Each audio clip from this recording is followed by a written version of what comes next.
põhiline põhjus oli see, et ma tahtsin tööd teha paremini ja efektiivsemalt. Ma tundsin, et jah, ma teen, ma pingutan ja tulemused ka tulevad ja kõik nagu on hästi, aga sisimas ma tundsin, et mul kulub nagu liiga palju ressurssi, just nagu ennast kulub liiga palju, nii aega kui energiat selle, et nende tulemusteni jõuda.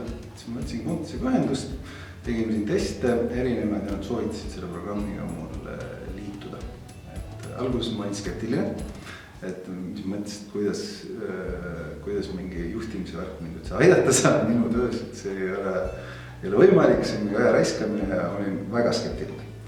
Aga tagantjärgi mõttes oli väga üks targemaid otsuseid, mis ma nagu 2019 aasta olen nagu teinud, et kuhu tulla ja kus nagu ise ka peeglisse vaadata ja saada aru, kuhu poole peaks minema.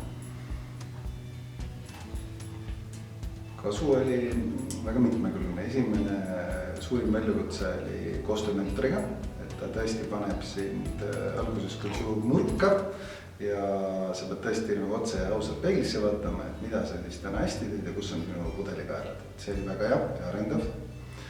Teine asi, mis ma sain, oli see, et kui varem olid mul probleemid, siis täna on mul väljakutsed ja väljakutse ongi see, et kuidas jõuda lahendusteni nii, et kõik oleks nagu tehtud mõistlikult ja rahulikult. Et see on põnev.